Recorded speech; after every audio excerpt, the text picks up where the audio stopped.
the time when we started working from home. So that's when I decided to go back to Montenegro and basically be based in Montenegro and work from home. Okay, excellent. Yeah. I spent a lot of time in Cluj. In Cluj, I see. Very good. Very good.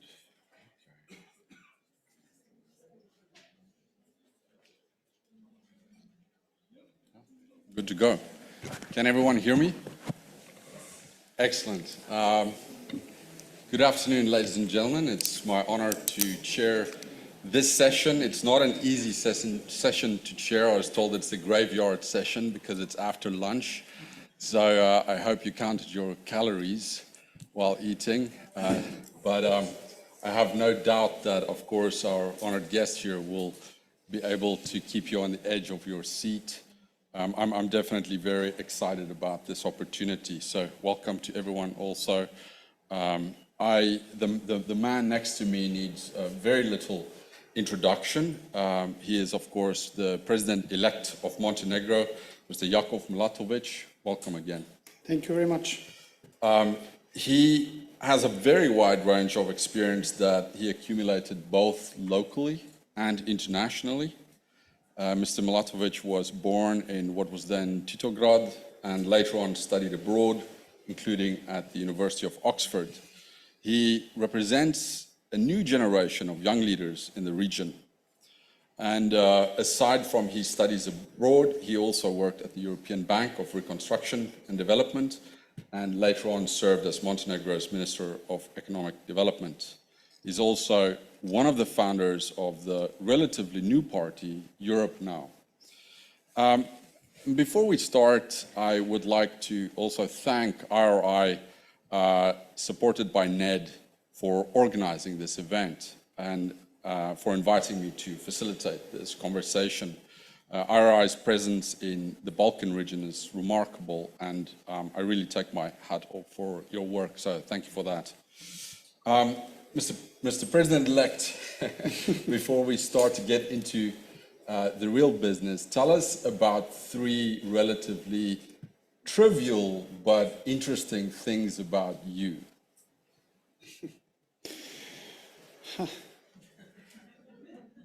Well, first of all, let me say hello to everybody who is today with us. Thank you again for inviting me. It's a pleasure to be here today with you. Three things about me that are interesting. There are many things, but perhaps the one that I already shared with the public, the one in Montenegro during the pre-electoral campaign, was that during my high school time in Podgorica, I was the part of the high school team that took part in the, back then, what was the trivia competition of the high schools in Serbia and Montenegro. It was, I think, 2003, 2004. It was just the time when Montenegro was starting to become independent. It was sort of a transition period. I think it was after the treaty, the Belgrade Treaty was signed, in which Yugoslavia was transformed in Serbia and Montenegro, and it was always sort of the story in back then, the question, the public question, whether Montenegro has enough human capital to be an independent state. That was a question which was part of the public debate among the intellectuals, among the politicians. And back then at this trivia competition that was organized by the public broadcaster of Serbia and of Montenegro in Belgrade, the three high schools from Montenegro were the first three who won the competition. And it was basically, one of those little proofs that indeed Montenegro has enough human capital to be an independent state. And I remember, so Podgorica High School won the third place. It was Budva actually who won back then the first place. And as a reward, we got 10 days in Paris as part of sort of days of Francophonie in Paris with a number of young people from all over the world. It was my first time visiting Paris, so it was when I was 16, 17. So that's an interesting thing, and this is what I also said to the public. It was the first time that I actually met in person the current President Đukanović, because as a part of this public recognition that Montenegro indeed has human capital to be an independent state, he received the kids from those three high schools, so from Budva, from Podgorica, and I think it was Berane or Pljevlja. I can't really remember which high school was the number 2, and this is what I also said during the campaign. Probably he didn't really know back then that what's going to happen 15 years after, that he's going to be historically defeated by this young guy who back then was the part of the trivia competition in Serbia and Montenegro. It was also a period in which I learned a lot, particularly about the EU integration, because it was the whole thing was supported by the delegation of the EU back then in Belgrade, and that was probably the first time for me as a high school student that I got in touch more practically and obviously academically with the knowledge of the EU. That's perhaps an interesting thing that I can share with the audience. I think that's really interesting, because now you've given also an opening to journalists to ask you trivia questions. But also I'm guessing you'll stay away from trivia students on the road to your presidency. Yeah, let me ask you, so you'll be assuming office fairly soon. What are the key things that you immediately want to do upon assuming office? Do you have sort of a 100-day plan or anything like that? So there are basically 3 priorities of my presidency. So number 1 priority is the EU agenda. The EU agenda is the number 1 common denominator of of the people in Montenegro. At the moment, people of Montenegro are divided, across various topics, and perhaps, the only one where we are absolutely united at the scale of about 80 to 85% is the EU agenda. And, the process started a long time ago. I think that the country became a candidate country back in 2009. We started negotiations in 2012. However, just because of the fact that there was not an adequate political will over the last 10 years before the government changed in 2020, the EU accession really took a long time. Following the change of the government in 2020, it is now the fact that we have entered a zone of institutional instability that also didn't really help for speedier EU accession process. So hopefully now with myself taking the presidency, I would be able to push the agenda and to promote the visibility of the process, and really sort of to be the key promoter of the process in the country. I'm also naturally hopeful. I understand that this is the process which is not a process of one man or of one institution. It's a process that needs the support of the entire society. So hopefully, following the elections and following the new assembly of the parliament, as well as the new government, this will also provide some wind for the process. So I'm absolutely positive that Montenegro has entered a new era of its EU integration, and I would like to stay positive for the time being. The second thing is definitely the good neighborly relations. It's one thing that I've learned, and it's one of the obvious things, but perhaps sometimes you need to change the environment to understand a bit better something which is that obvious. So for Montenegro to be prosperous and stable, Montenegro definitely needs to live in a geographic environment which is prosperous and stable. And this is obviously an interlinked story with the one of the EU integration. To me, the regional integration is the basis of the EU integration. And if you remember how the story of the EU integration started a few years after the World War II, it was the story of the regional economic integration between the countries of the Benelux, Germany, France, Italy, and then later on a number of other countries. But by pushing, both things in parallel, this is the way to go from now on. I think that Podgorica, also and myself, and this is how I see also my role, will have a key role in the future to really, be a promoter of good neighborly relations in the Western Balkans, and with its speedier accession into the EU, to be also sort of a locomotive, to be really the motor of the EU integration of the whole region. And the third thing, which I was very clear about, this is the role that I see will be important for me as a president, is to be a cohesive factor, to be a platform of dialogue, and to be somebody who will be able to put himself in the shoes of all other political players, naturally, following the highway of the foreign policy that I've just explained.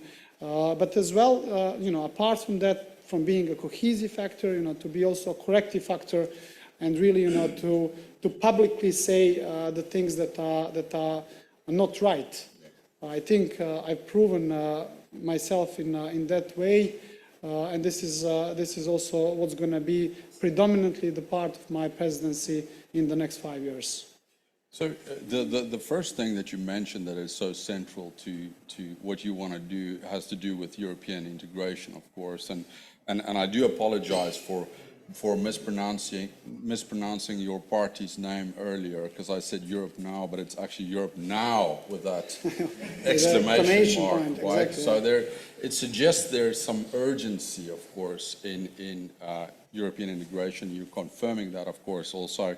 The EU, of course, EU membership is not an end in itself, but a means to an end. So what do you expect for Montenegro, going into this process and getting into the EU, and what are you going to do exactly to pivot Montenegro into the EU that others before you have not done?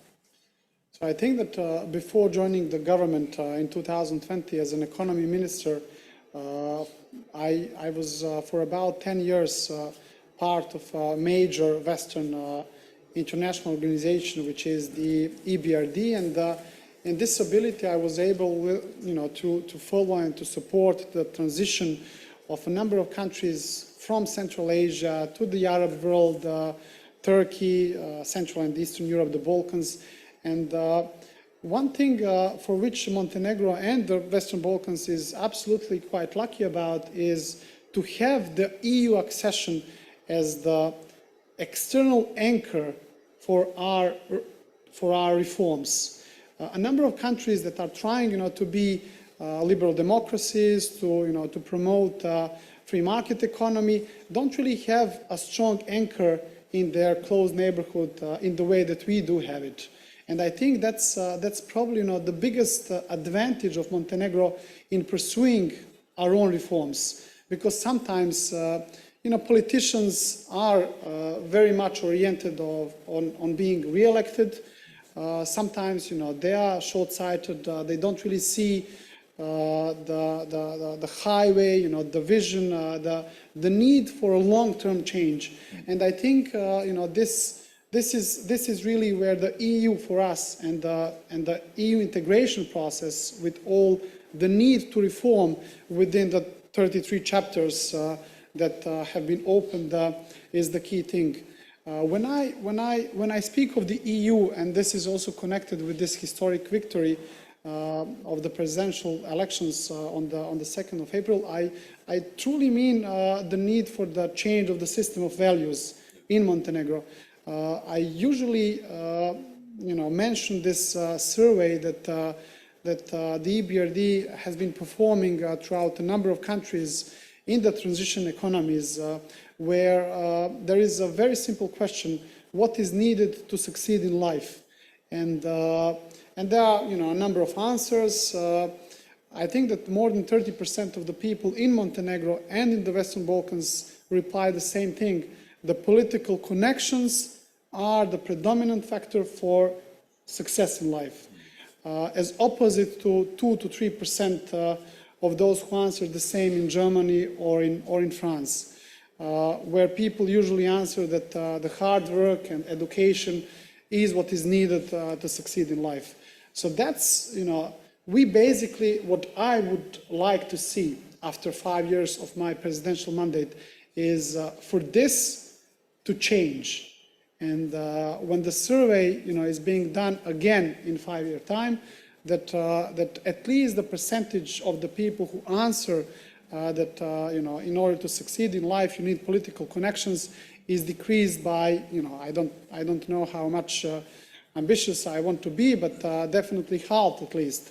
With the increase of those answering that education and hard work and merits are, the things that you need to succeed in life. And that's, to me, that's the most important mission of my political mandate as the president.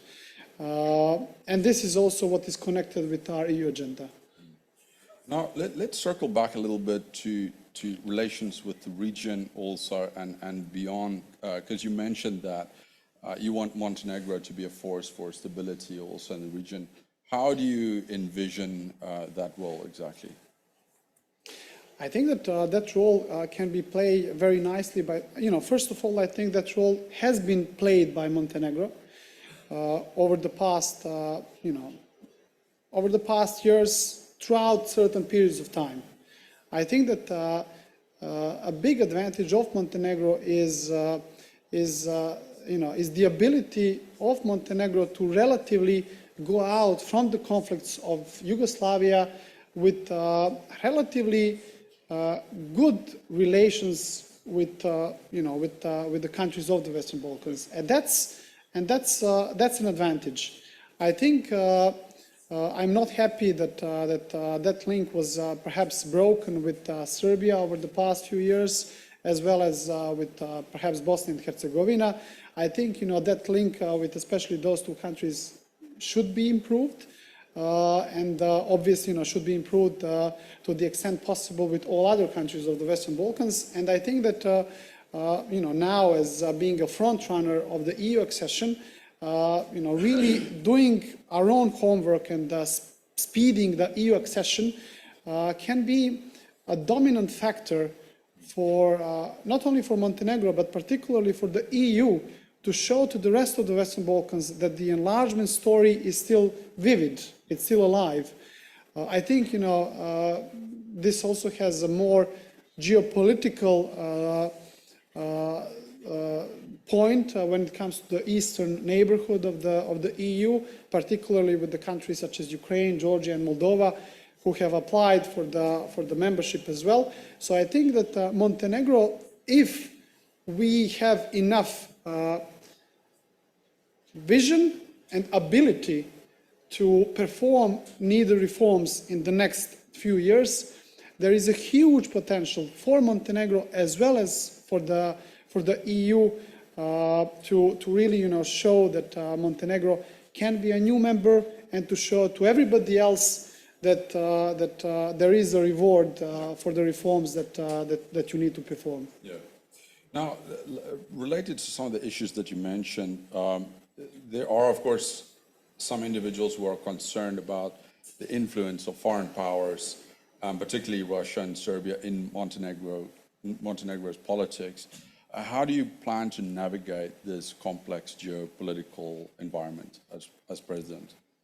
I remember, one of the things that I have realized that have been economically proven before I joined the government as an economy minister, and just by analyzing the economic structures of most of the transition countries in Europe, was the following fact. Before 2020, Montenegrin economic structure resembled more a typical Central Asian country than a European country. In which way? in the way that, the major infrastructure builders as well as financiers were coming from China. Yeah. The major tourism market was Russia. The dominant investors were coming from the UAE, Turkey, Azerbaijan, and perhaps some other Arab countries, and that was the fact. It's not like I'm here speaking about the perception, or that was just an economic fact. Very little connections, economic connections between the economic structure of Montenegro in terms of the tourism, in terms of the FDIs, in terms of trade, Montenegro had with the EU countries.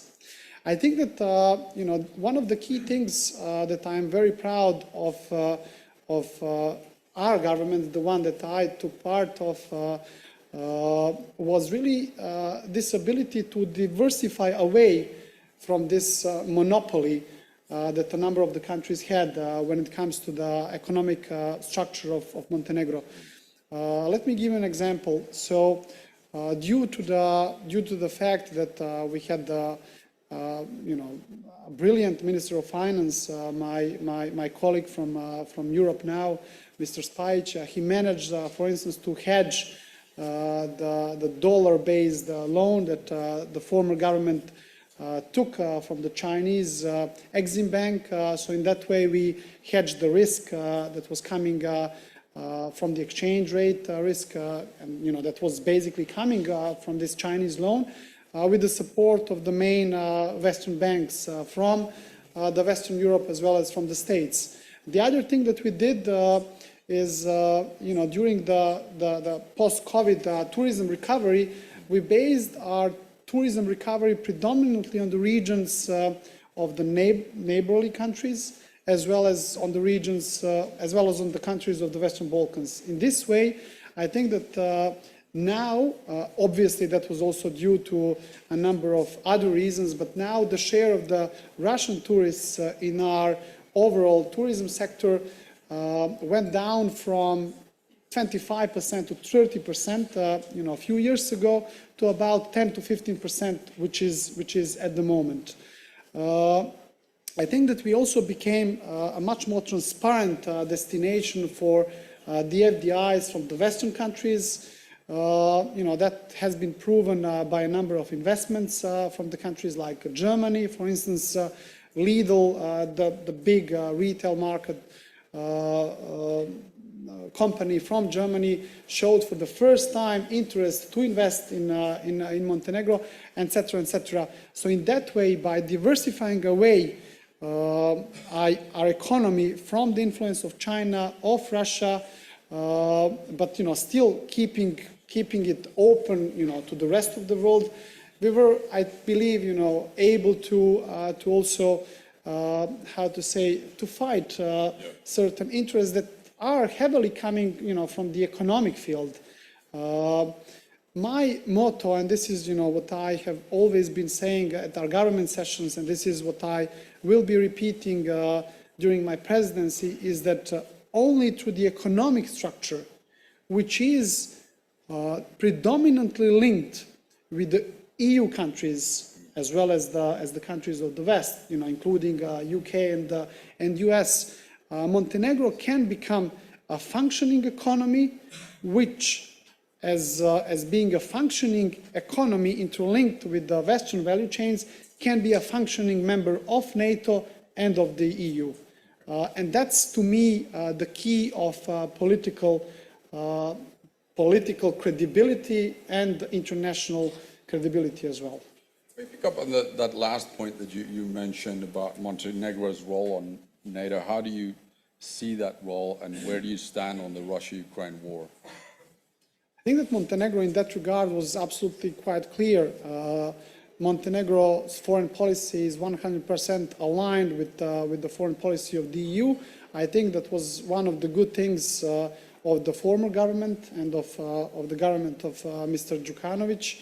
And I think, everything which was good, should be preserved. Yeah. In that regard, Montenegro has imposed sanctions on Russia following Russian aggression on Ukraine, and that's basically it on the point. I think that as everybody else in Europe, we are hoping that the war ends as soon as possible, because the war, apart from the human consequences, which are now massive, has a major negative consequences that are economically hitting Montenegro as well as the rest of the world. We have seen prices going up of oil, of food. We have seen, obviously, certain destructions within the tourism sector, destructions within the FDI sector, etc., etc. So, in that regard, I'm very much hopeful that the war, should end and would end soon. I'm sure we'll have some more questions on some of the foreign policy issues, especially on China. I know there are a few China experts here, so we'll take some audience questions soon. But let's just briefly return to the domestic agenda again, and especially, to pivot to the spirit of this event also. Let's talk a little bit about issues surrounding corruption. In your view, what are some of the root causes of corruption in Montenegro, and how do you plan to address those underlying issues? How can you use your role as president, essentially, to deal with those issues? I mean, corruption is definitely a major issue for Montenegro, has been and still is. The problem with that topic was the following. Let me just give you an example. So currently, the lady who was in charge of our Supreme Court for the last 15 or 20 years is now being processed for being part of organized crime and corruption. The same happened with the president of the commercial court. The same happened with the deputy special prosecutor. The same happened with a number of the people from the police sector. This is just, to tell you that those people who were in charge to fight corruption and organized crime on behalf of the people of Montenegro, from the institutions of Montenegro, were basically dominantly part of organized crime and corruption. And I think, yes, indeed, that we have started now, from the last year when there was a change within the special prosecution, the country got a new special prosecutor who, with the support of everybody else from the government and the international partners, the US government, the UK government, the European Commission, has really started fighting the corruption within the institutions. And this is now the result of, of what I've just told you. I think, that is something that needs to be supported. But why I'm telling you this story, because it's not again my perception or the perception of the people in Montenegro. It is now what we are seeing with all those people that were part of the institutions being now processed, as well, which was reported in a number of international reports, that basically the institutions in Montenegro looked like, there is this nice metaphor, Potemkin villages. The lover of the Russian Empress Catherine, who sort of just made some artificial villages, for a sake of showing something to her. That was exactly the same with the institutions in Montenegro. So we had institutions that were basically just like Potemkin villages, and institutional build-up and institutional capacity build-up is what will take some time. But that's definitely probably the most challenging domestic thing for Montenegro going on. Everything that the special prosecution is now doing obviously needs to have its epilogue at the courts. Yeah. So what is currently problematic is the state of affairs within the court system of Montenegro, which is still problematic according to the international reports, according to the same international partners, according to the perception of the Montenegrin people. And that's something that definitely needs to be addressed also by the next assembly of the parliament, as well as by the next government, which hopefully will be able to address it in a more structural way. I'm not happy with the way that the judges of the Constitutional Court have been selected in this country. It was an obvious case how politicized the process was. So the parliament selected, I think, 4 judges or 3 judges, a few judges basically a few months ago in order for the court to become functional. But the way the parliament selected judges was obviously political, and you know, definitely now also the perception of the public is that the Constitutional Court is heavily influenced by the politics, which shouldn't really be the case. So despite the fact that we now have a functional court, I'm still afraid that the Constitutional Court doesn't have this credibility that the Constitutional Court, or the Supreme Court of that instance has in a number of developed countries. And that's a challenge that definitely a new generation of politicians need to address in this country, because without the credible court system, the credible judiciary, there are definitely no sustainable reforms from now going on. I mean, several issues came up, especially, and this morning also we also talked a little bit about the independence of the judiciary, but I don't know the powers of the president in Montenegro very well, but are there specific things that you can do to promote transparency or accountability at a very practical level that you've been thinking about? Absolutely, and there are obviously constitutional limitations, but eventually, every role is what you make out of it. The constitutional role of the president is massive. In this way, the president in this country is being directly selected by the people. Currently, I have the support of 60% of the people of Montenegro, and that's probably the highest political legitimacy that a person, or in this regard, an institution like the one of the presidency has or will have probably in the foreseeable future. In that way, that's the source of also of transparency, as well as of legitimate policy that should pursue accountability from now on.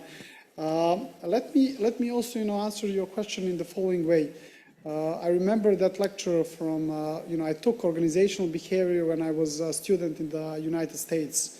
And one of the sentences that I remember from that course was the following: the culture of one organization ultimately depends the most on the culture of the person on top of it. It doesn't really matter whether the organization is a business organization, or a church organization, or a state organization.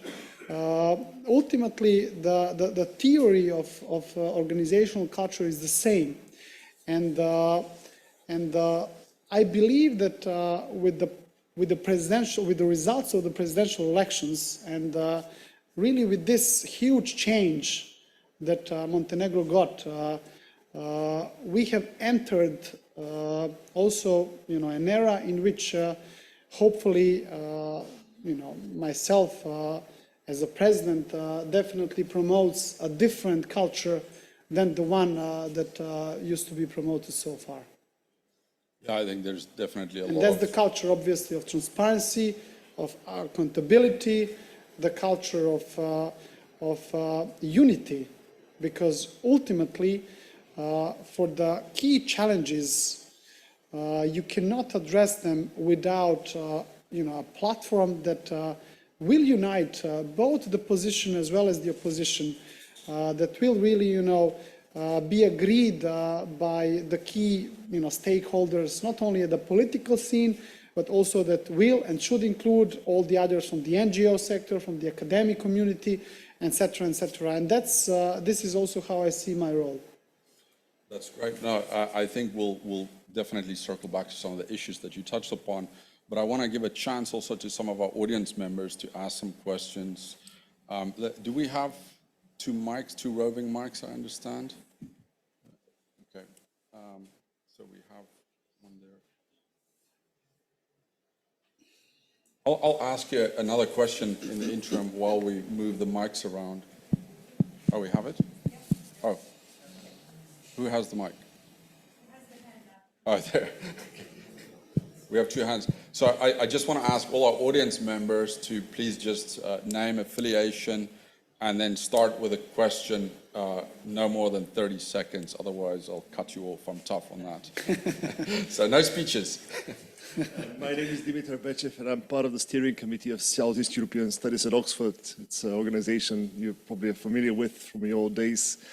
One area where malign foreign presence is very established is the energy system in the Western Balkans. Not as much in Montenegro, but certainly in the region. And Montenegro has a chance being the front runner on green transition. On green transition, and renewables. Yeah. So I'll be curious to have your thoughts as an economist, but also as a politician about what can be done both in the country but also in the region, because that's an area where the EU is very keen to integrate the Western Balkans. Dimitar, that was excellent. That was short and sweet. Let's go to Stefan also while we have the mic over there. Hello, Stefan of the Salja Foundation, BFP, from Belgrade. On point, there is $1 billion question, not a million, but $1 billion. There is a certain portion of a certain highway which has been named as one of 3 that could come down the road, and whether we can expect to see both during your presidential term and also with the new government formed, that even in those projects there will be a little bit of a turnaround towards more Western-oriented partnership, having in mind that just a couple of weeks ago there was an announcement of the Budva-Tivat motorway that will be actually built by the Chinese again. And I will just finish with, it's good to see new faces and people dedicated to the European orientation having the leading places in the region. So looking forward to your term in your next 5 years. Thanks. Thank you, Stefan. And just signal if you have your hands up. Let's go with these 2 questions first. Maybe I start from the last one. I don't really think that that ultimately in an open market economy like the one of Montenegro, it doesn't really matter who is building the road. What matters is how do you come to that.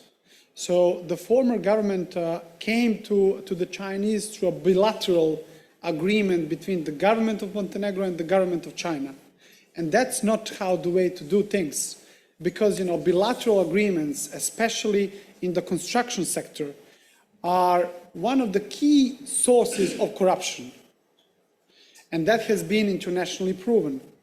To me, the change that I'm promoting is the following one.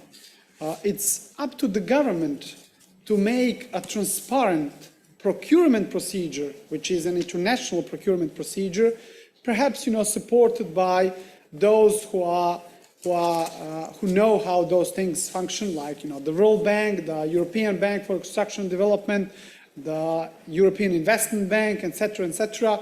And with the support of those international financial institutions, make an international tender, which will be won by whoever the best is. Whether those are the Chinese or those are Americans, French, or Turks. It doesn't really matter. Whoever provides the best value for the taxpayers' money. However, clearly that a serious government should take into the account, different security aspects depending on the infrastructure which is being built, and that should and could obviously be put within the criteria of the selection. And this is how the things are normally being done by civilized, democratic, developed countries in the West. And that's how I see that going on. So just because the fact that I know what's going on the road between Budva and Tivat, that's something which has been tendered internationally. It is being financed by the EBRD, by the European Bank for Reconstruction and Development. And my understanding is that just the Chinese basically won the tender, which is fine, right? Because that's what's happening also in this is what happened, for instance, in Croatia with the construction of the Pelješac bridge. But the Croats did it in a different way. There was an international tender for it. I think that the next government will get the mandate from the people for two things. The first one will be the rule of law and fight against corruption. That's number one key thing, not only for the government but also for the parliamentary majority, which needs to be stable and big enough in the parliament for the certain changes in our judiciary system to happen. And the second thing is economic reforms. I believe that obviously economic convergence of Montenegro vis-a-vis the EU standards. So currently GDP per capita of Montenegro is at about 50 to 55% of the EU average. Again, going back to, for becoming a functioning EU member, this clearly needs to speed up so that the convergence, economic convergence, as well as institutional, needs to speed up. And one of the ways for that to be done is really with starting a massive infrastructure cycle, which would obviously also include the completion of the highway going from the port of Bar to the border with Serbia. In this way, Montenegro will be able to connect itself with the Central Europe. Not only that highway, but I think that the country should also start the Adriatic-Ionian highway or the motorway. In this way, to connect Montenegro to our Western and Eastern NATO allies. And that's the vertical and the horizontal highways are basically the key infrastructure which needs to be started, and obviously part of it to be completed within the next 5 years. There is on the economic convergence, this is the question that I usually also ask to the public. Montenegro, this small country of the Balkans, which didn't have any issues with the neighbors, which didn't really have a bad starting point like the one that Albania had, internal problems like those of Bosnia, didn't do much with its EU integration over the last, now 15 years almost. Can you imagine, that there was a political will to complete this process, for instance, 5 years ago, 10 years ago? Hundreds of millions of euros from the EU structural funds could come to Montenegro, for Montenegrin economy to finance our infrastructure, the communal infrastructure, the transport infrastructure, the energy infrastructure, everything which we are currently lagging. And that's the massive lost opportunity that unfortunately nobody is talking about. On the question on the green economy transition, I remember this intellectual debate that we also had at the EBRD. this big intellectual debate which erupted following the global financial crisis in 2009. What is a sustainable market economy? Is that, do we only should speak about the economy which is competitive, or should we add some other characters of that economy? And back then at the EBRD, I was part of this team of the Chief Economist Office who thought that absolutely yes, for a sustainable economy to be called a sustainable economy, a number of other things need to be added as the qualities, aside from an economy being a competitive, in the sense of having the prices being set by the market, having an open account with the rest of the world. But that economy needs to be well governed. This is what I usually also explain to there are differences between German capitalism and British capitalism, right? But one thing in common is good governance. And this is also going back to the question of institutions. So that's about, an economy which needs to be well governed. An economy which needs to be inclusive. The former government was always speaking about economic growth or, in the amounts of 3, 4, 5%, but that wasn't felt by the people.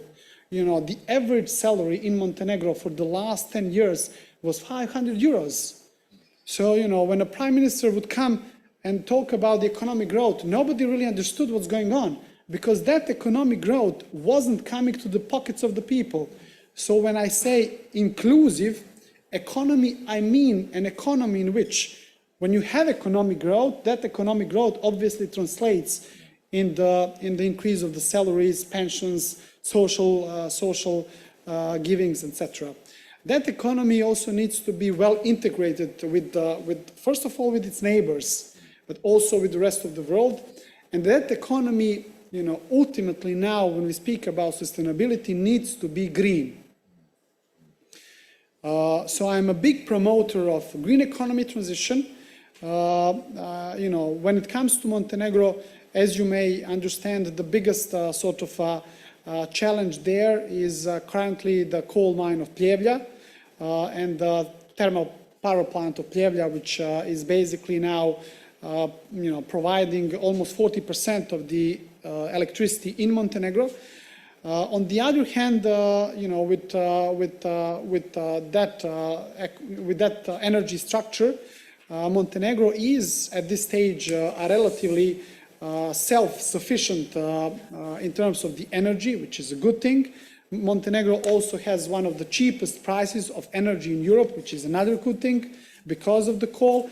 But definitely, a stronger push towards the renewables, sun, wind, biomass is something which is being legally supported and which is obviously being institutionally supported. As an economy minister, I was massively promoting that agenda. I remember, there was always ultimately a problem of urban planning and the spatial planning, and that's certainly something that, in that regard, when it comes to the green economy transition, perhaps should be addressed by the future government, in the way that in my mind, perhaps there should be a lex specialis, which could be promoting further the infrastructure and energy sources that are promoting the green solutions. But in that regard, as you may know, Montenegro is fulfilling all its international obligations, also those coming from the Paris Agreement, and I think we are on track. Another big problem there is the traffic. There are currently a number of municipal solutions that should be addressing the traffic problem and everything which is coming from the traffic pollution. This is something which, but unfortunately, so listen to this. The former, before becoming the president, I was supposed to be a mayor of Podgorica. I was very much ready to be a good mayor, and the former municipal government, both I think, 50 diesel buses, you know, at the same time promoting the Green Deal, you know, basically, you know, doing what I'm currently doing at the number of conferences, promoting the green agenda, and at the same time buying the diesel buses from Turkey, where probably, you know, there was, you know, I don't really want to say anything about it, but supposedly, you know, there was sort of some kind of informal agreement. That's something that, you know, should never happen again. Instead of Podgorica now, you know, as perhaps, you know, Tirana is now really one of the, you know, greeniest cities in the Western Balkans, you know, instead of Podgorica doing that, you know, the former government of Podgorica bought diesel buses. So that's, you know, this is why I mentioned, you know, that topic, because I hope that the new government of Podgorica will do a complete change of the policy when it comes to the promotion of the Green Deals. Thank you. And it's really refreshing to hear that you are excited also about green energy, and we hope to see more of that, and that you would use your role to promote that. Let's quickly go to Sasha, very brief question, because I know we're short on time. It will be briefly. First of all, congratulations on your clear victory. I'm Sasha Magazinovic, Member of Parliament of Bosnia and Herzegovina. Thank you for your statement about Srebrenica just a few days after elections. I think that it's important, and on the same line, it's my question, are you planning to be in Srebrenica on July 11th? I think that will be important contribution in terms of regional reconciliation, let's say like that. You know, I absolutely stand, you know, to what I said about Srebrenica. I believe, you know, that's one of those terrible things that happened to this region, and that should never happen to, you know, to anybody, you know, in the world. I will definitely go to Srebrenica, whether I'm going to do it this year, depending on the schedule, or I'm going to do it next year. You know, that's definitely something that I will discuss with my team. But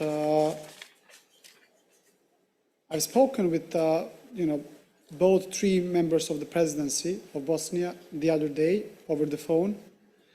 There was a funny phone discussion that I had with Denis Bečirović. You know, Denis basically very publicly supported Đukanović during the campaign, and this is why I took my phone and called him and said, "Listen, Denis, I would really like if you come to my inauguration."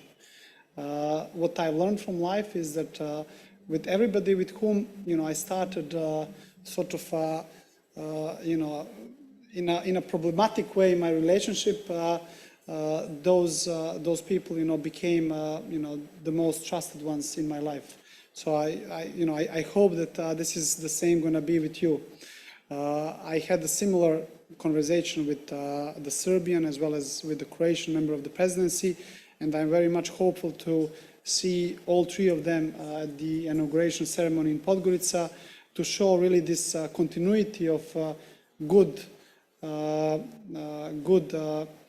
relations between Montenegro and Bosnia and Herzegovina.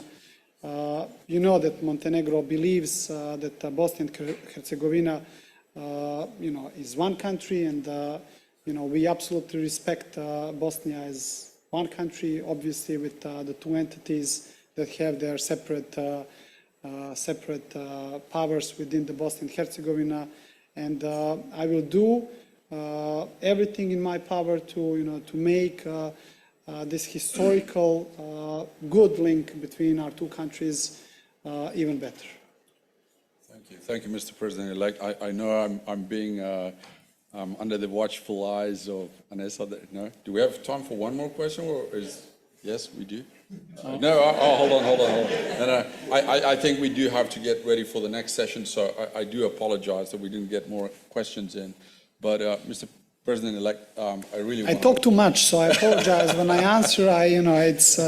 got passionate about the green economy, so which is good.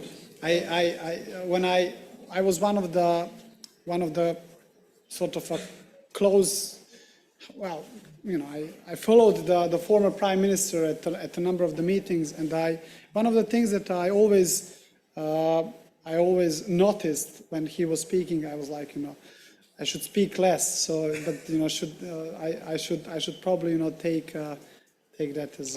I just got the green light that we can add very short and brief answer, please. Okay. Maxim Dimitrievski, Mayor of Municipality of Kumanovo, Macedonia. Mr. President, what do you think about the raising Chinese investment in the region, and also about the Russian presented investments in your country? Thank you. I wrote a chapter of the book on that probably 5 years ago. Just Google it, Jakov Milatovic and Chinese investments in the Western Balkans. With my colleague from DBRD, Peter Senfi, and they are there.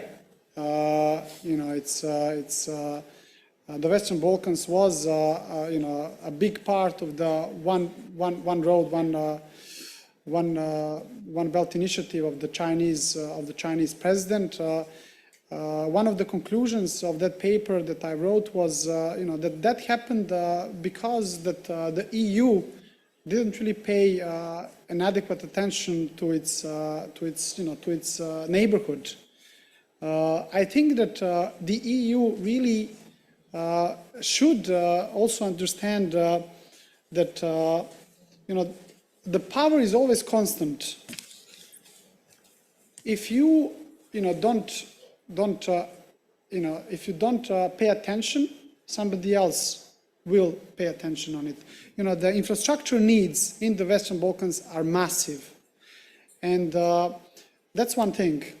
China has a massive financing ability, and the political elite of the Western Balkans was sort of keen to use those two factors, and to perhaps in a speedy way show to the public and to the voters that perhaps some things can be done without international tenders, with bilateral agreements, etc., etc.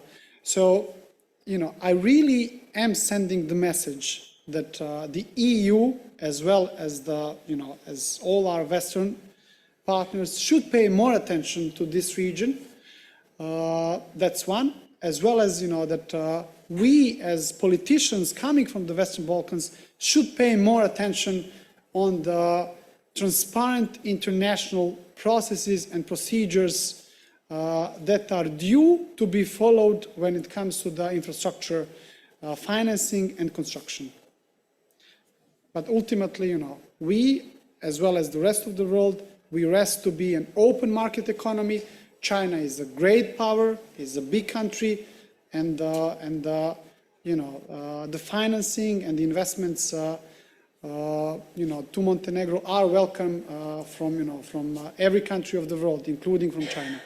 But the terms and the processes and the principles should be clear, because zero corruption policy is the one which is the only one that provides returns in the long term, and that's my policy.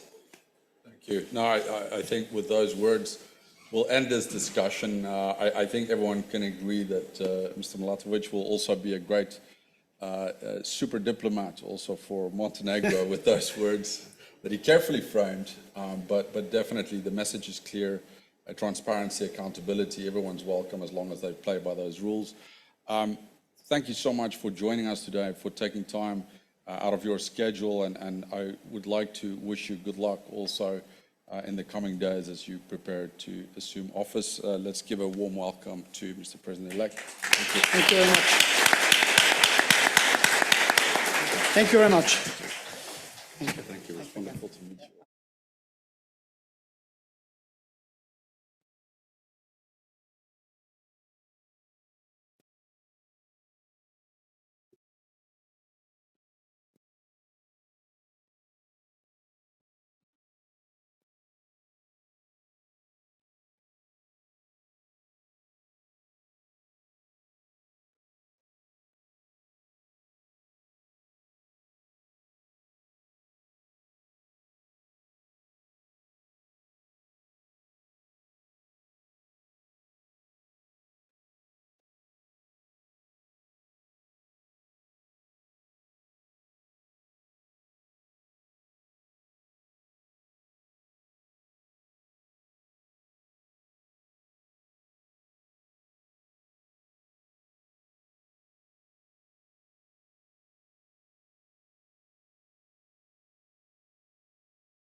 Ima još dosta ljudi napolju ili?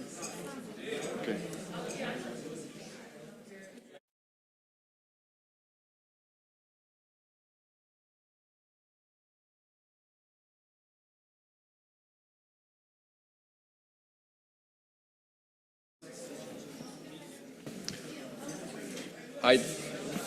It's not working, okay. Seeing the politicians, first rows are empty. So are you first going to make Eric and Tom speak? No. Yeah, actually Tom, then you, Okay. but I'm open for freestyle.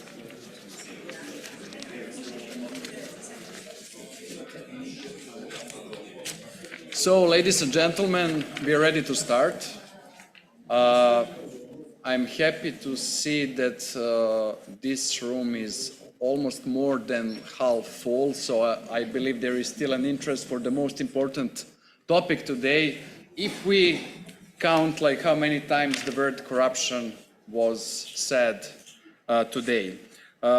It is great to have dear guests and speakers at this session. So we have Tom Keating, who is director of RUSI Center for Financial Crime and Security Studies. Next to me, Tena Prelec, research fellow at University of Oxford. We have online Eric Hrons, director of the Center for Accountable Investment at SIPE. And we have Mr. Georgi Vourmont, director of the Institute for Democracy and Mediation. So before we start with the questions, I would just like to give a few remarks about today's panel and named Turning the Tide on Dirty Money. So US Ambassador today already spoke about in some aspects about the importance of rule of law and building the institutions. Prime Minister spoke as well about the need to fight corruption and organized crime, and that is also something that we heard from President-elect Mr. Jakov Milatovic. So, in today's world, kleptocracy has wide-ranging and damaging impacts on democratic institutions and national security. In democracies, kleptocracy erodes public trust in government and undermines the rule of law, creating a breeding ground for corruption, organized crime, and terrorism. Illicit financial flows also weaken national economies, reduce tax revenues, and divert resources away from essential public services. At the same time, kleptocratic regimes pose significant threats to international security, as they often fuel regional conflicts, support extremist groups, and engage in money laundering and other illicit activities that undermine global stability. Addressing the problem of kleptocracy requires an effort from all sectors of society, including governments, civil society, and private sector. So I will start with Tom. Tom, can you hear us?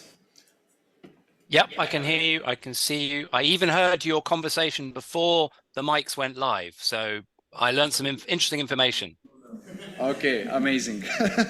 So can you tell us more about your organization set up a task force on transatlantic response to illicit finance to provide urgent input into the policy debate.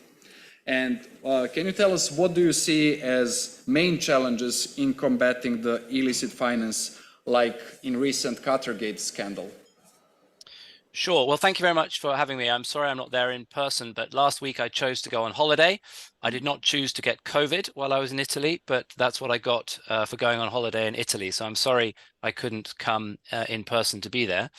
So on the question, so at RUSI, you know, we like to convene task forces. Task forces sound sort of action oriented. It's the kind of things that politicians set up when they want to make it seem as though they're busy. And so we do the same thing in my program at RUSI. And you referred to our task force on a transatlantic response to illicit finance, tariff, which really we set up because we felt that two of the most important players in the illicit finance world, the United Kingdom and the United States, were not taking their responsibilities as global financial centers sufficiently importantly. It's too simplistic to say that if the UK and the US took their roles as money laundering centers or facilitators of money laundering seriously, the problem would go away. But it's certainly the case that financial centers, whether the UK, whether the US, whether the UAE, whether others in the world, if financial centers took their responsibilities, their global responsibilities more seriously, then we would advance in our response of turning the tide on corrupt money and money laundering. If those countries don't take their responsibilities seriously, then frankly, we have no hope. And so this is what we were looking at in the task force that we set up. And we really broke it into two parts. One was, what should we be doing at home to ensure that we are no longer part of the problem, but we become part of the solution? And secondly, what can we do as global financial centers with partners around the world to strengthen their responses to illicit finance? Because we all know that once the money travels the first mile, once the money travels from Montenegro into the EU financial system, that's it. That money has gone. It ends up in property in London, in a shell company. The chances are you'll never see it again. So that's the first thing. I think the second thing I wanted to say, and this refers to a new task force we have called our State Threats Task Force, is that a lot of the focus on responding to dirty money focuses on criminal activity. It focuses on identifying and stopping the proceeds of crime. And of course, we've learned over the last 20, 25 years that what we might perhaps view as criminal activity, and I suspect Tena might talk about this, what we might view as criminal activity in our countries isn't necessarily viewed as criminal activity where the money comes from. So if the money is corruptly earned, in inverted commas, in a system where the judiciary is captured, then it's very difficult for us to prove in London or in Washington or in Frankfurt or anywhere else that this is the proceeds of crime and that we can use our tools against that. And what we've noticed is that this money comes into our societies. It may or may not be criminal, but our system is not really set up to identify and deal with that money. So, for example, how closely are we looking at where political donations are coming from? And this brings us to the Qatargate story that you referred to. I think we're very willing in places like the European Union, the UK, and others to think that corruption in politics happens somewhere else.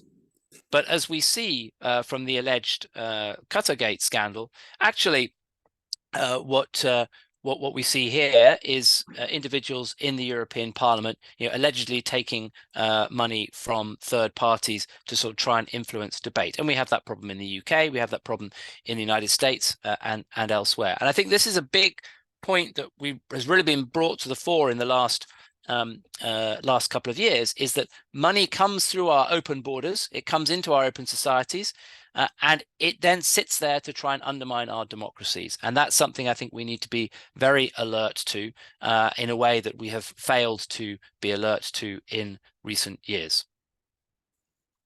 Thank you so much. Tena, you wrote different papers on about kleptocracy and like the money laundering, reputation laundering, and dirty money as like the overall concept. So in your recent paper, you wrote about reputation laundering, and can you tell us more about how reputation laundering enables kleptocrats to enjoy their spoils freely around the world, not only like in societies like in Western Balkans when democracy is not developed to the stage like in what is the case in Western democracies. So how does it look in different countries like in the Western world?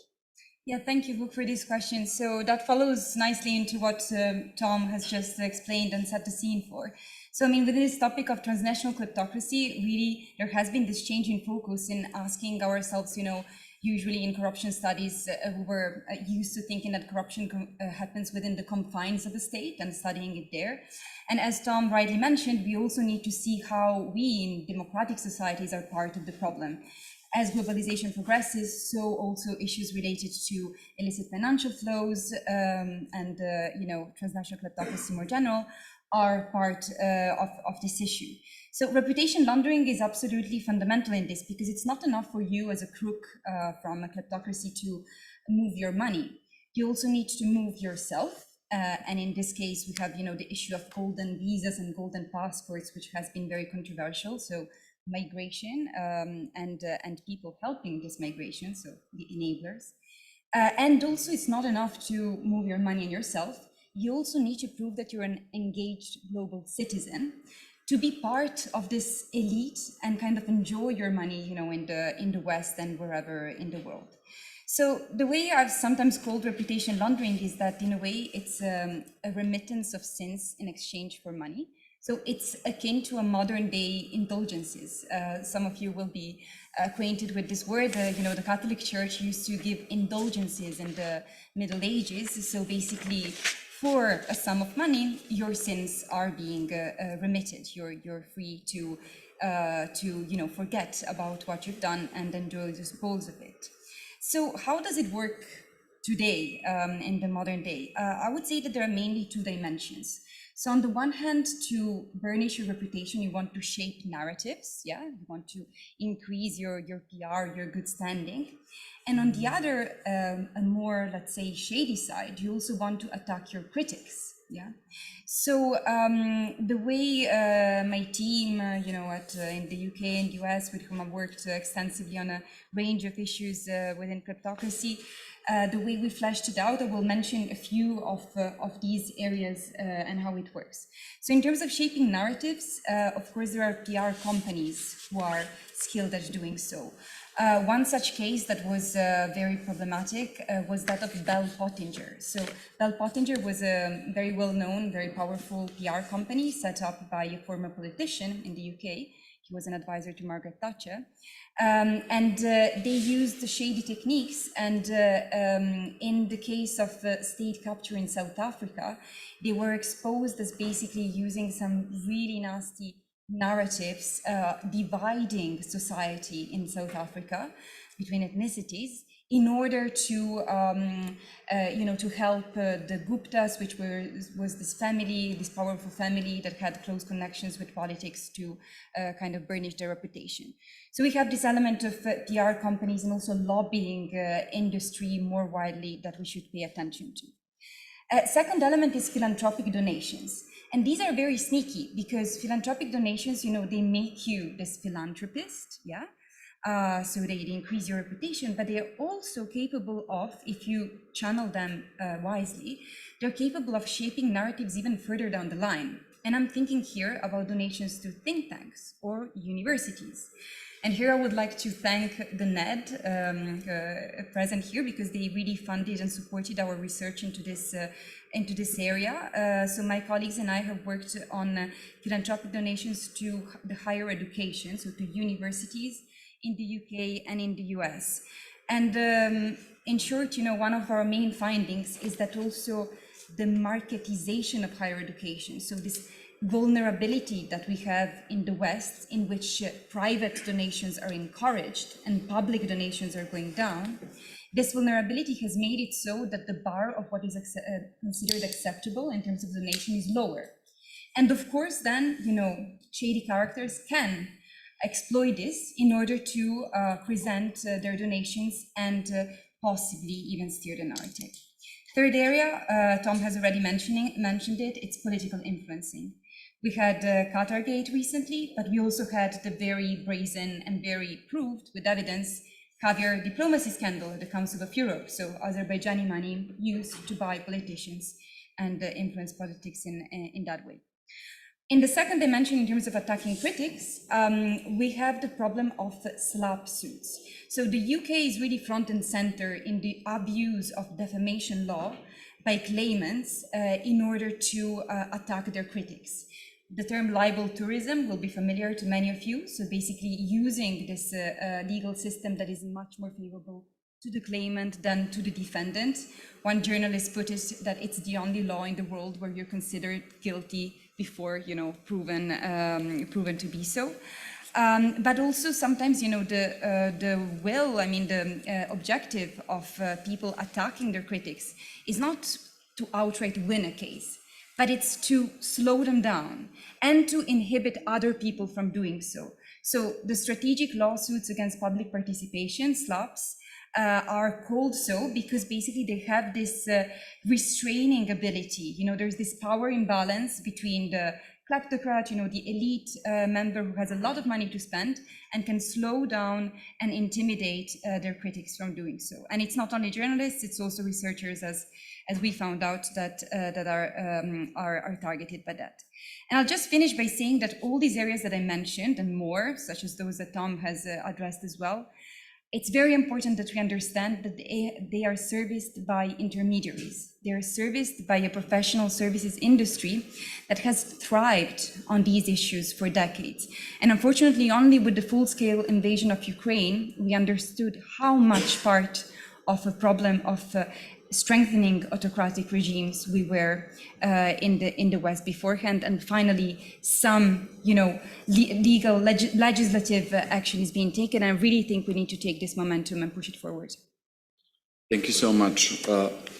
Eric, we will continue in the same direction as we already spoke about, that the question of corruption and kleptocracy is often associated with autocratic regimes and underdeveloped countries, but it can also occur in well-functioning democracies. So can you give us more European Union perspective of what the EU is doing and how the EU member states are taking action to combat corruption, both within its own institutions and the member states? Sure, and thank you again for having me. And it's a shame I couldn't join you, in person, but I think that the video will suffice, and hopefully next year I'll join you. So I think that the EU has made strides here in tightening up its framework around money laundering and anti-corruption prevention. There's been several iterations of this, but there's still gaps. If you look to Albania, the largest investor, largest FDI in Albania is coming from the Netherlands. Now, I'm sure there's really some Netherlands investment into Tirana, but at the end of the day, I think that this is mostly used to recycle funds, both legitimate and illegitimate, back into the region via the EU. The EU gives this patina of legalness to the funds once it exits, and then comes back in, looking like FDI coming from the European Union. So while the EU has made certain strides and advancements, we do see some setbacks, including in the area of beneficial ownership. So until recently, the EU had this pretty groundbreaking law that opened up corporate registries, essentially. Now that has been taken to court and found to be a step too far and violate some privacy concerns. And I think that many democratic nations are still fighting with this and balancing this need for protection of privacy with interests of the state.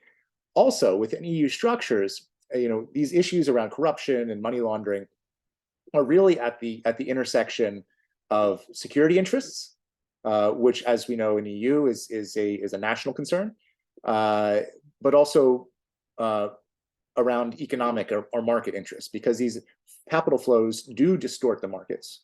They do undermine democracy, and so there's this imbalance or gap within the EU structure itself, because these funds are both national security threats and threats to the market. Thank you so much. Georgi, can you, so to come more to the regional or local perspective to touch that point as well. So you did the study about tailor-made laws, which presents the process through which public officials, the private sector, and the judiciary shape the network that enables state capture in Albania. Can you tell us what are the key takeouts from what you have discovered? Thank you. Well, that was the highlight of IDM's research work at that time. It was a regional research project by Transparency International, and IDM was doing its part of the work on Albania. The study was focusing on capturing of the judiciary or grand corruption cases that were brought or failed to be brought in front of the judiciary and eventually failed to be prosecuted. So high profile cases, ministers, former ministers, prime ministers, and so on. And the second part of the study was focusing on something that by that time was not elaborated or wasn't even any literature to review in order to define some core definitions like tailor-made laws. Now, if we say that state capture is the highest form of corruption, in my opinion, tailor-made laws are the highest form of state capture. Basically, not only politicians and not only private businesses, but even illegal networks, even organized crime and other illegal networks or group of people with illegitimate interests. Their interest and their goal is not simply to launder the money. It's not simply to legalize their assets. They can do this by capturing institutions, like capturing the judiciary, and they make sure that the judiciary won't prosecute them. But there is another form which is even more attractive to them, and they can actually do it. And that is by corrupting decision-making processes.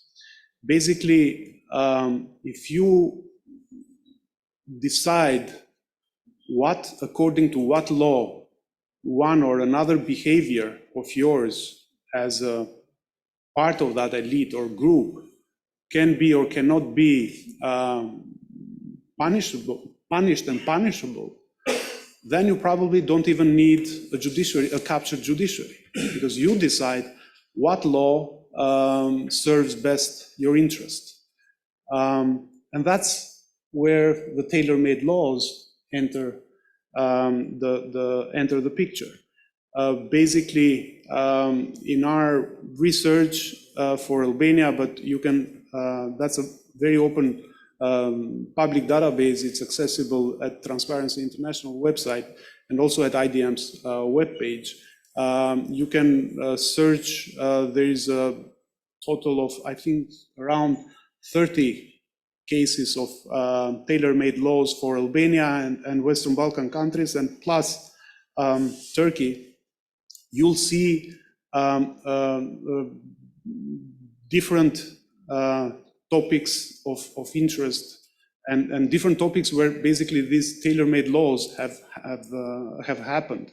Some of the tailor-made laws have been used to ensure special privileges to certain groups. Some other tailor-made laws have served some politicians and some private businesses to capture part of their economy, be it, I don't know, telecommunications, be it tourism.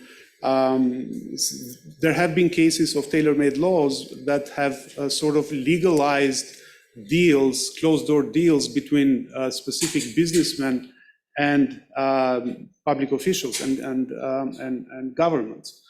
So all kinds of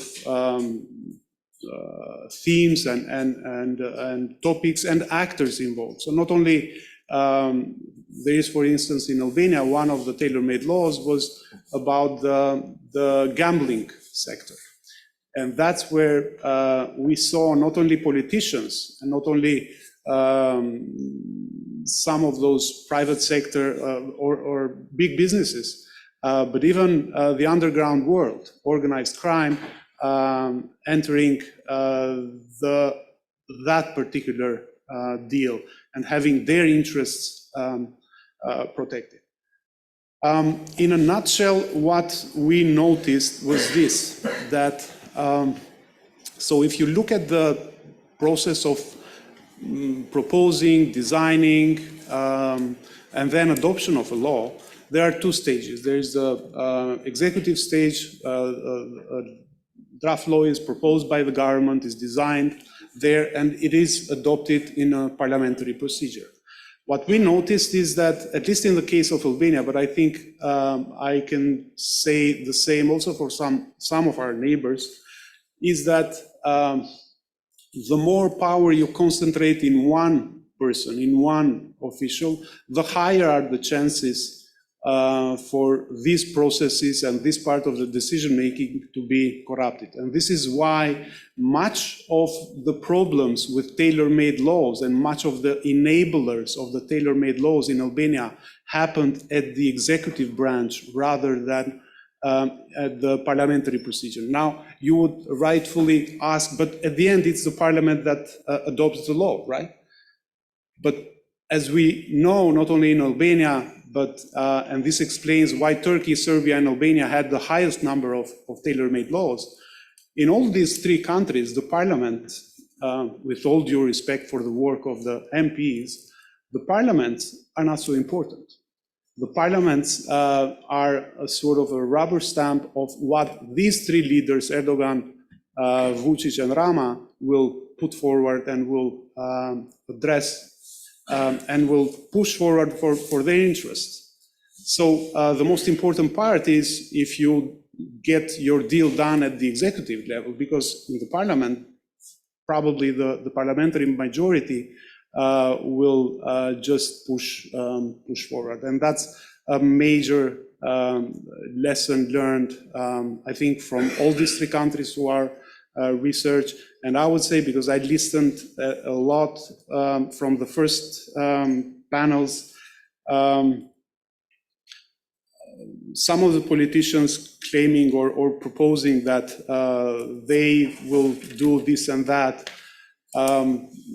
If there is one thing that we learned is that we can trust democratic institutions and processes, but trusting words of individuals is not such a big guarantee for preventing this phenomenon.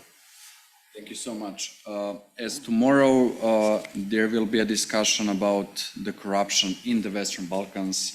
So Tena, let's help our colleagues for tomorrow's discussion. And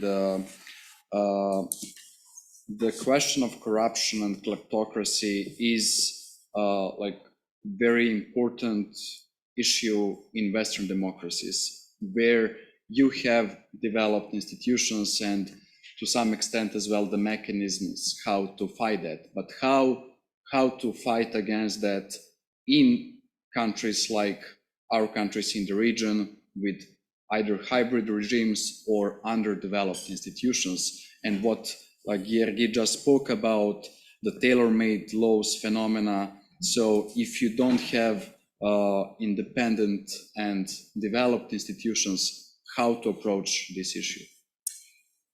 Thank you. I think that's a really important point, because I think the Balkans have been for a long time left out of this topic of transnational kleptocracy, because we were looking at, on the one hand, the large kleptocracies from where a lot of money is being taken out, such as, I don't know, Central Asian states or African states or indeed Russia, and on the other, the big financial centers. So these, the Balkans and other regions were places in between. And the reason why we're turning our attention to the Balkans now within this context, in the policy framing, it's a lot about malign influence versus pro-democratic narratives. So that's also what we heard this morning. And in my view, you know, this kind of framing as a clash between these two, this binary view is makes us miss a few things, and it's not so straightforward. Yeah. And I mean, the reason I would point at least two reasons for that. The first one is, as you know, as Georgi mentioned, with his very convincing, you know, explanation why the parliaments and the local leaders, the executives are doing it, as I don't know, Dimo Bechev, and in his book on Russia and the Balkans points out, the local actors are those who mediate these processes.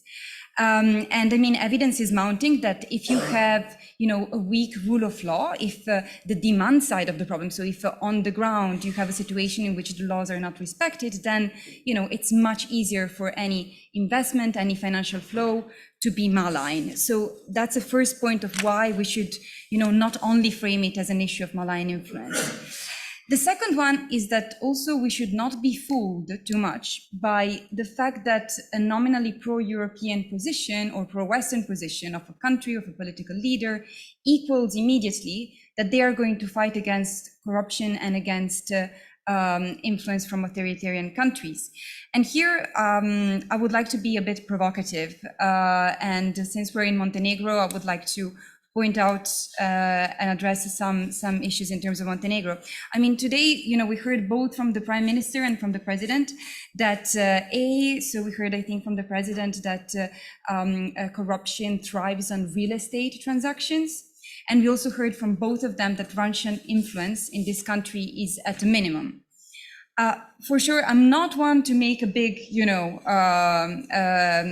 basically, I don't know, big issue of Russian influence in Montenegro. I also think that it's not as high as some people make it.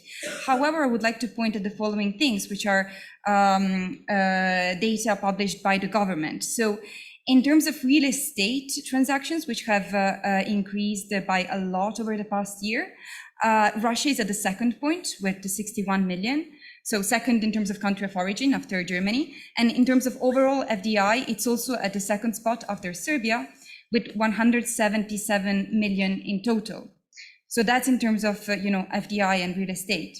Second point is that Montenegro, commendably, so it's a good thing that's happened, has finally closed its golden passports scheme. It was one of the few, you know, in Europe providing economic citizenship for investors, which, you know, we've seen already how that's also something problematic.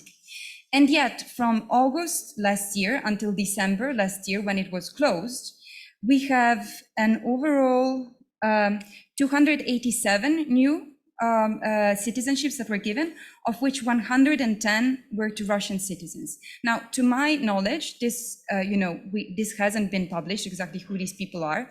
And of course, at that point, Russia was under sanctions. Yeah.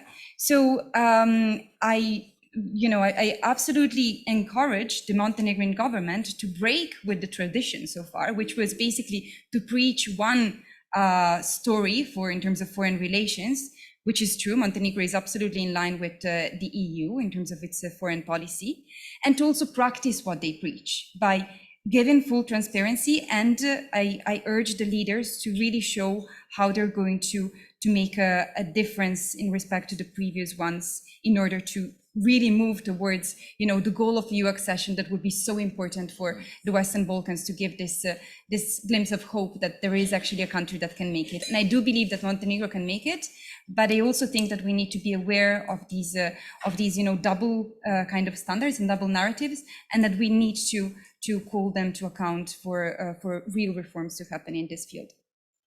Georgi, what do you think are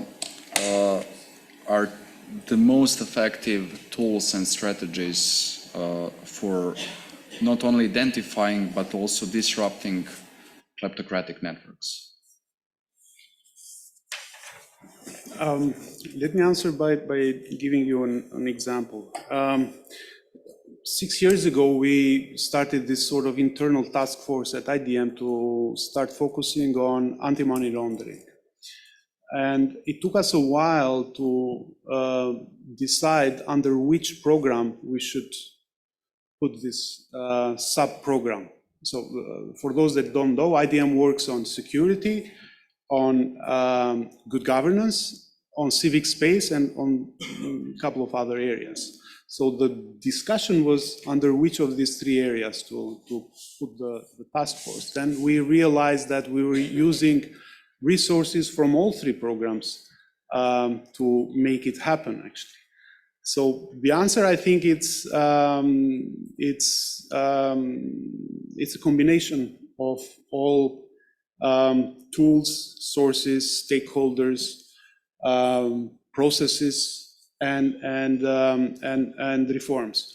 But many of the, including Tena and other colleagues, pointed out that this is not something that in a globalized world you can do it nationally. So with all due respect, all the political will shown by some politicians in a national level, at the end of the day, money laundering and these networks are transnational. So Eric pointed out that the biggest foreign investor in Albania is Netherlands, and we don't have such a geographic proximity with one another, and you wonder why. How come the Dutch people suddenly decided to invest a lot in Albania, not in Macedonia, for instance, or in some other countries, in Kosovo? The answer is simple. Shell companies, many Albanian businessmen, legal and non-legal, are registering their offices in the Netherlands.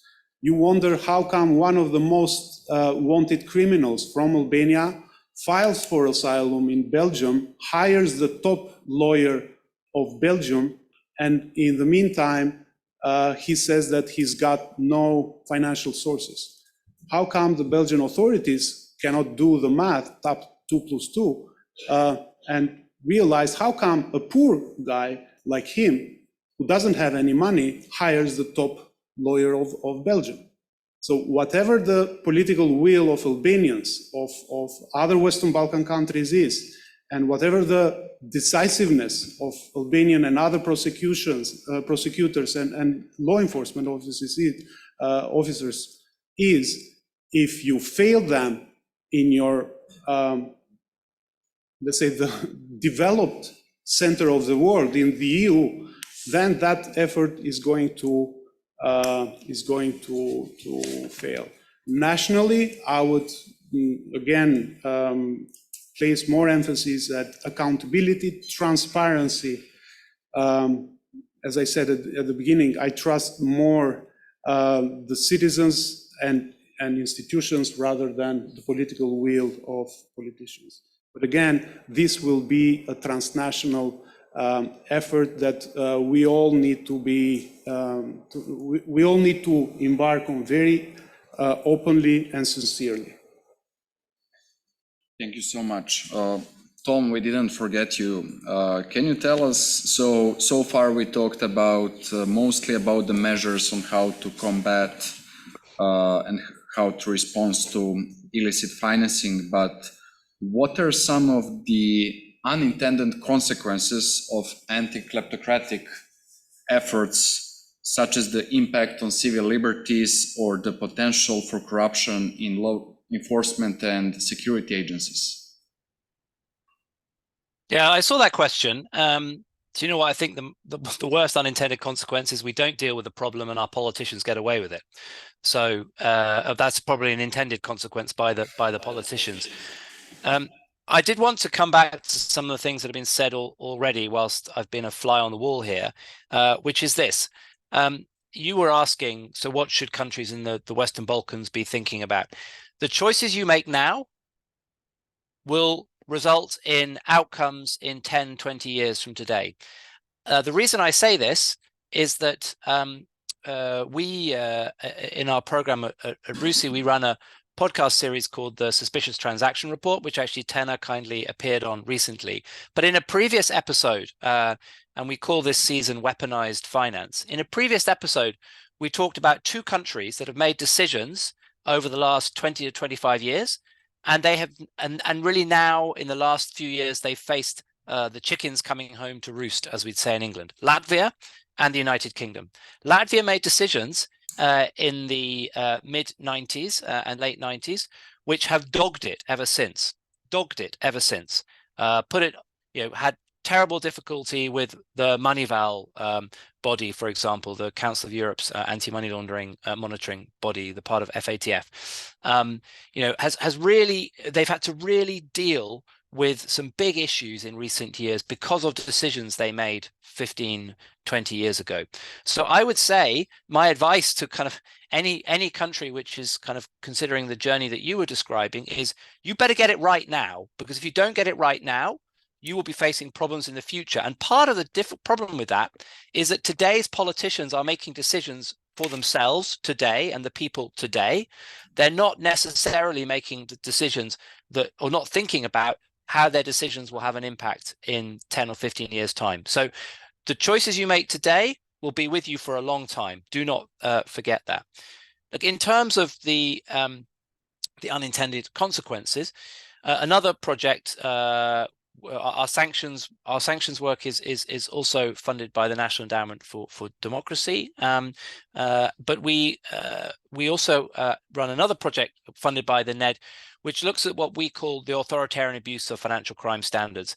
And I think what we have to be very careful of is not getting into a situation where civil society and good-minded people are going, come on, you need to do more about illicit finance. And political leaders turn around and go, great, thanks for the tip. We'll use these rules and so on to suppress civil society, to shut down political opposition, to investigate our opponents. So I think we have to make sure that we have checks and balances in place so that those tools, which are very powerful, are not used in an abusive manner. So this is something I think that we need to ensure we have in place, because we all know, like, if your bank account stops working, that's a real personal problem. Well, when you start getting accused of tax crimes, as Russia uses, for example, very effectively, when you start getting called out because you're an LGBT charity and your government of Uganda doesn't approve of that, they shut you down. So I think we have to be very careful that these tools don't get misused. Thank you so much. And Eric, we discussed mostly about what can states do and like the civic sector, but what practical measures can investors implement to protect their investments and minimize the risks associated with kleptocracy? Well, I think that the key here is to invest in institutions, call it business civil society. So standards, registries of independent directors, corporate governance standards, adoption of, if there's a securities exchange in the country, highest standards there, integrated with EU standards and following OECD best practices. The infrastructure of the investment environment is really key. And so if you want to attract that, we call it constructive capital at SIPE, we want the investment to be transparent. We want it to be accountable. So we want the people sitting in the Western Balkans and Serbia say, yes, we understand, we see that investment coming in, it's coming from Westinghouse. We understand they have a local staff on the ground, they have an office, they have a physical address. They're engaging with local civil society, local chapters of Transparency International. The management team of Westinghouse is sitting on boards of civil society organizations. They're investing their managerial talents in nonprofits and local civil society. And then lastly, it has to be profit oriented, right? And so we can't forget that, people want to make money. And a lot of these transactions that we're talking about to launder money or there's no profit motive behind it. I mean, the motive is to clean the money, right? Not necessarily to make money. It's not an efficient use of capital. And so Desegregating that is extremely difficult, but we do need to keep in mind that there are, the universe of investments is fairly vast. And we should pay attention to those that are constructive in nature and that add value and add these positive externalities for the market. But we should also use tools at our disposal to close down governance gaps that allow corrosive capital to enter a market. So this is, capital that's, that doesn't want to be found, that doesn't, want to be accountable to stakeholders, and is not really profit oriented. It's rent seeking. It's monopolizing political processes, and that's not good for democracy. It's not good for markets, and it's not good for citizens because they can't then go out and participate in the market in a free way. So by allowing these corrosive investments, this money laundering to go on and to maintain a front and center seat here, we're really undermining citizens' belief in things like democracy and markets. And that, long term, to Tom's point, is a really bad thing. The processes, the procedures that we put in place today will take effect, half a generation down the line. Thank you so much. As we have around 20 minutes more, I propose that we open a floor for questions. So we have one over there. Please just present yourself.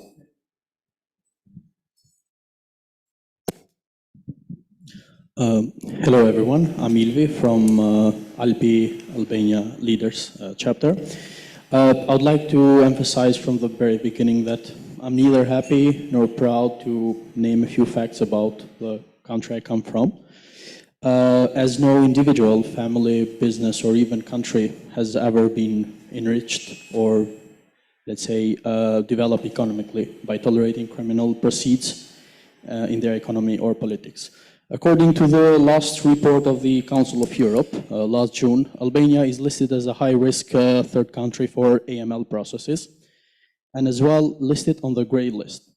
So not sure if you as well, all of you are aware, even the last IRI survey in Albania mentioned some of these topics, amongst others. My question indeed would be directly to Mr. Brumo, but as well for the panel, as the gentleman seems to be as well knowing a little bit about Albania. Taking into consideration the vast experience that you have in such topics, I would like to collect maybe your feeling whether this dirty money flow in Tirana nowadays is due to weak law enforcement institutions, legal framework, maybe where there are some loopholes, the society overall, or just political will? And is there maybe some remedy about it?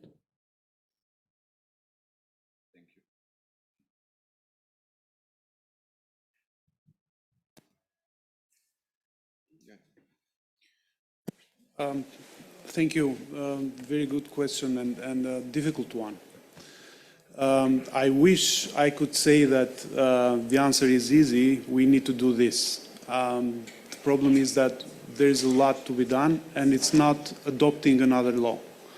Of course, legal improvements and catching up with the measures and rhythm of other developed countries in countering money laundering is something normal that any state and society would do. But more than laws, I think we need to work a lot on institutions. I'm not going to say political will. Political will for fighting corruption and state capture, in my opinion, it's an oxymoron. You'll never find in a captured society that has been allowed by politicians. You shouldn't hope for politicians to have the political will to decapture what they've captured. But strengthening institutions, strengthening the capacities for investigation, cross-institutional collaborations, cross-country collaborations, strengthening the role of the media, of civil society in Albania, but also in many other Western Balkan countries. media freedom is at its lowest in the past 30 years. And we all know that. And we all know that that's also helping money laundering and these networks of players and illegal interests. Last but not least, the society, the citizens. You might say that there's nothing worse than captured institutions. There is captured society. That's even worse. Worse than an institution that fails is a society that not only allows those institutions to fail, but even votes for those people that make the institutions to continuously fail. Thank you. Tom, you have raised your hand. Yeah, thank you. I should probably also refer to another project we did with the support of Ned, which we called the First Mile Project, which was trying to work with civil society actors and journalists in different parts of the world, including in the Western Balkans. And the reason that we did this was because I think often, it was mentioned earlier on, I think just again, then it was mentioned that these illicit financial flows, they are cross-border, they're transnational. And so the response needs to be cross-border and transnational, not just in terms of the law enforcement in the UK working with law enforcement in Albania, or whatever it might be, but in making sure that the stories are being told across borders. And the reason I mention this is because I've had the opportunity, as I'm sure others in the room have had, to work on some of these kind of big financial scandals that have been reported by the media. And so much of the power of those stories comes from the international amplification of them. So, for example, you see Congress people standing up in the United States and saying, we need this new legislation because, it is taking funds away from countries in Africa or from the Western Balkans or whatever it might be. So telling those stories internationally is really important. And it also, of course, means that when individuals when political leaders from these countries travel abroad, they also get asked these questions, either shouted at them in the street outside Congress or outside Downing Street or in Brussels, or directly by the political leaders in European or other Western countries. So amplifying what's happening is really important, and creating those cross-border connections is I think a critical element, because maybe the press in your country can be silenced, but the press in the UK is not going to be silenced by the Albanian leadership, for example. Thank you so much. There's one more thing that I would like to add. If you all remember, money laundering first started as was a competence for investigation for tax authorities. So it was about tax evasion and all that. Then terrorism, financing of terrorism happened. So states started focusing on money laundering and the financing of terrorism. Then we realized that we forgot something on the way, and that was organized crime. They were becoming bigger and bigger. So stealing from politicians and from organized crime. Now recently, luckily, we finally realized that money laundering is helping people to capture states. And it's helping people not only to capture the weak states, but even to undermine democratic processes in well-developed democracies and well-developed states. So there's a good news that we are finally aware of the fact and of the complexity of the challenge. Now we need to think ahead, and we need to take into account all these complexities in order to design the remedies. And it's not going to be easy. It's not going to be simple as that.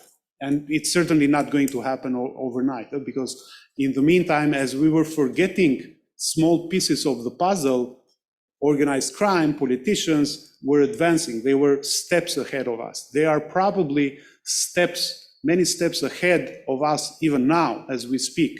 And as we are aware that this is not about crime simply, but this is a fight about democracy. This is a fight about preserving our own states, preserving democratic states.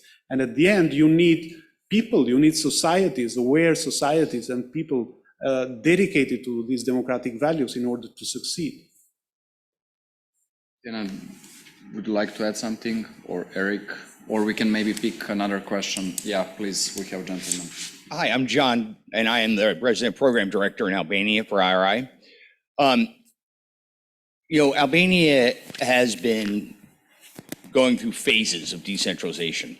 And one of the narratives that you'll hear is that money is not flowing to the municipalities because they're not ready for it. They don't know how to govern correctly, various institutions aren't set up.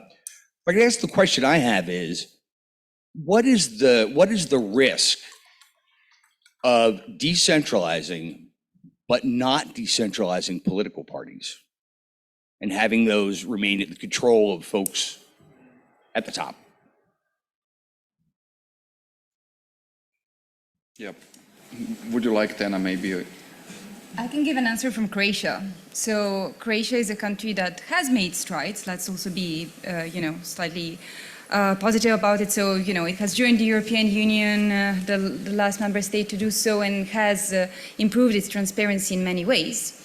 But unfortunately, grand corruption continues to prosper. We see it, through regular scandals exposed by the media. So, at least let's also give it that aspect that the media is becoming stronger and is at least exposing these scandals.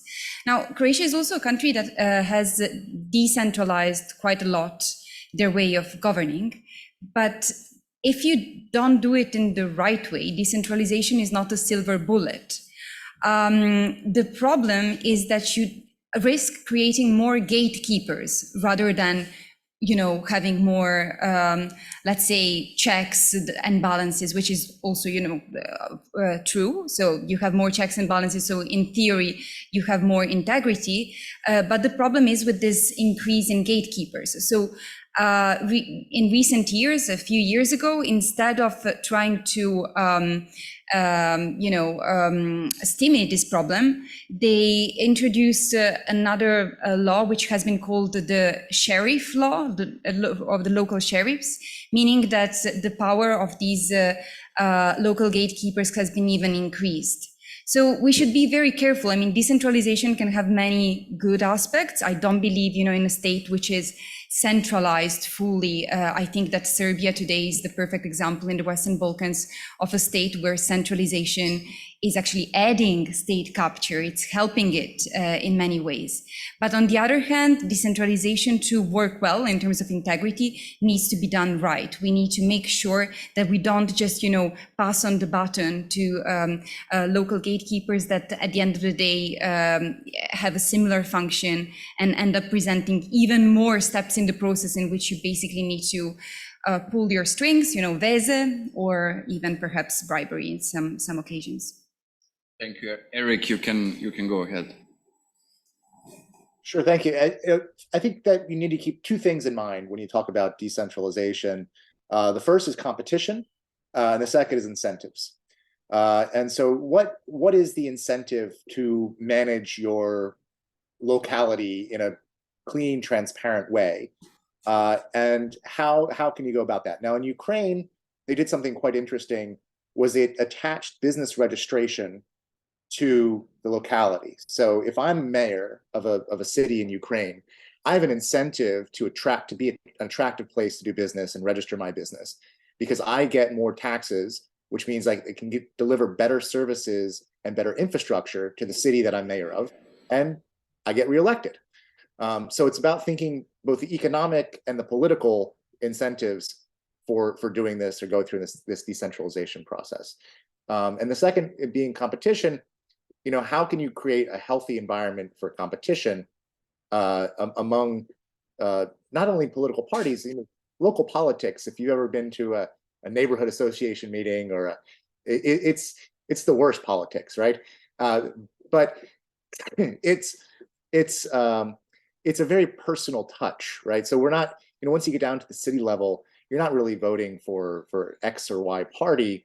You know, I think it was Bloomberg who had the quote that, you know, there's not Democratic or Republican potholes. They're just potholes. And so, you know, at that local level of governance, I think that there's actually space that can be opened up for the political competition if, again, the incentives and the competition are mapped out correctly. Thank you. Tom, did you want to add something? Yeah, I had a very quick line, and actually I'm glad Eric mentioned Ukraine, because we brought some anti-corruption activists and investigative journalists from Ukraine to Brussels and London earlier this year, and the whole question of decentralization came up quite frequently. And of course, it's something that people really want to champion and, you know, push decision-making, devolved decision-making and all of that. But you better have the structures to deal with the implications of that on a decentralized basis, because, you know, you might have a clean judiciary or whatever at a sort of federal level or at a kind of a central level, but as you go down into the regions, there is of course the risk that there isn't the capacity necessarily to deal with that. And that's something that was constantly being messaged to us, which was that, yes, decentralization is great, but you need to have the checks and balances to go with it. Thank you. I think we have time for maybe one more question. Okay, maybe this is the perfect situation, so we do not have to cross our time limits. Before we thank our panelists, I would just call IRI task force members for our upcoming meeting in 10 minutes at Glass Room on the 5th floor. So please, IRI task force members, join us over there. And for the rest, I hope to see some of you probably at the dinner. And yeah, I would like to thank our guests.